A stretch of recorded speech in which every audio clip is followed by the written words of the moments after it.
Comer, plantar, curar e rezar.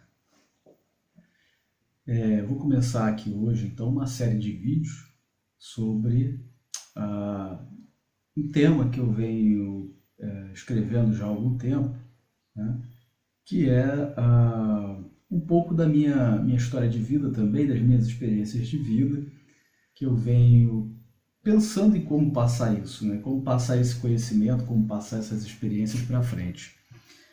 Então surgiu uma ideia, né, de escrever alguns textos, inclusive que é o primeiro que eu vou começar falando, o primeiro tema, que é sobre plantar, né?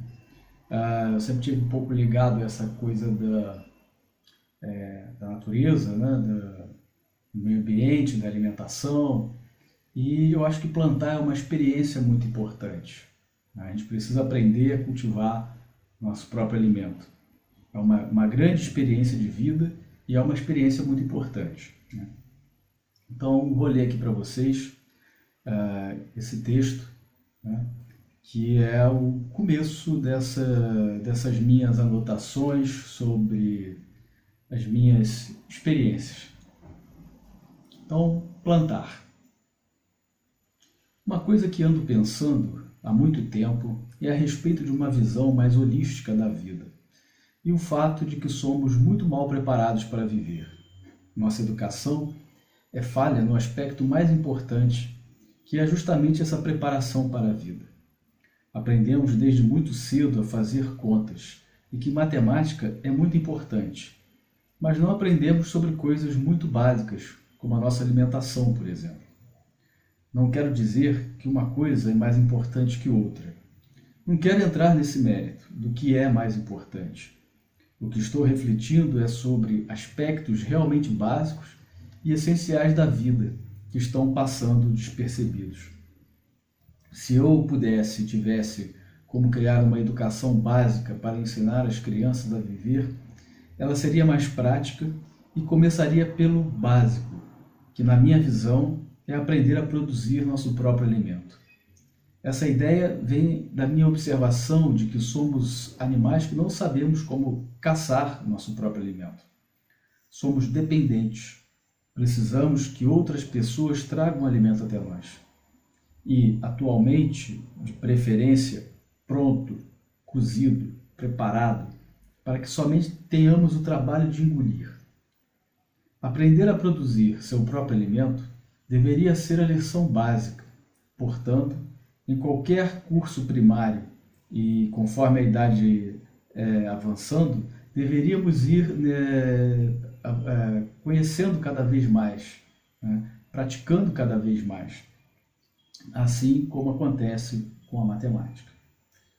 Nada contra a matemática, só estou pegando para exemplos, pois sempre achei engraçado aprender equações complicadas, que para a maioria não vai servir para nada, enquanto não sabemos nem como produzir a nossa própria comida.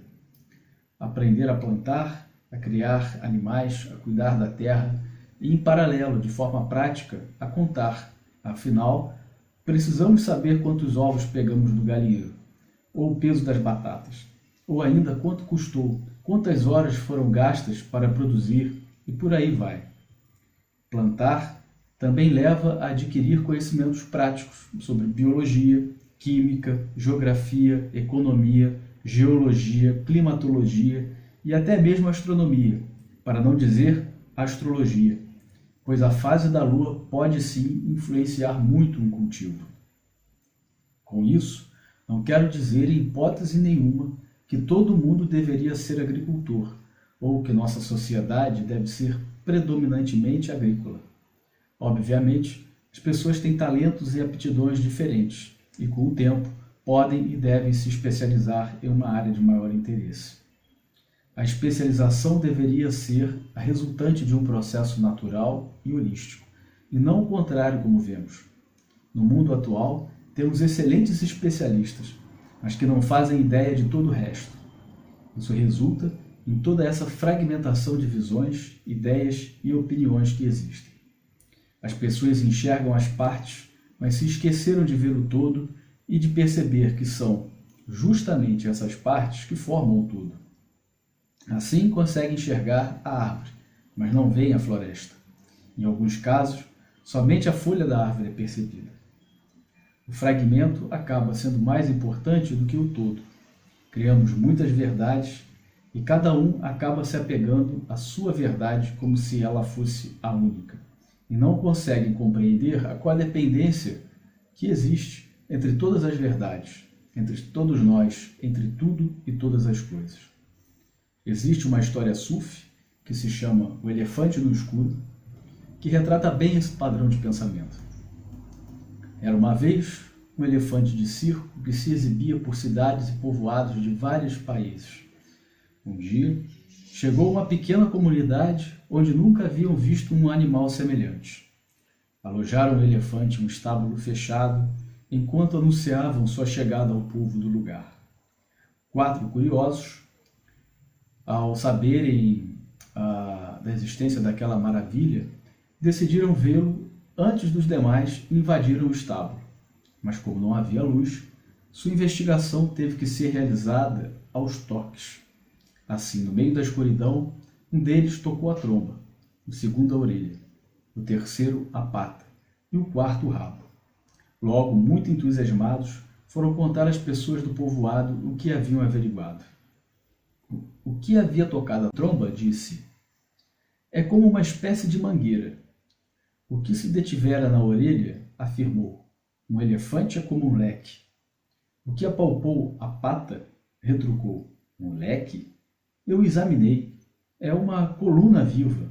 Por último, o que havia tateado o rabo, concluiu, vocês estão todos enganados, um elefante é uma corda. Nenhum deles pôde ter a ideia do que era um elefante. Por outro lado, só podiam falar da parte que haviam tocado, fazendo referência a objetos que conheciam. O resultado foi uma confusão total. Cada um queria ter a razão, e ao final, ninguém pôde saber o que é que era que tinham averiguado. Esse relacionamento entre tudo e todas as coisas é um ponto importante, talvez o mais importante para a nossa experiência de vida. É justamente o foco no relacionamento entre as partes que podemos chegar à visão do todo.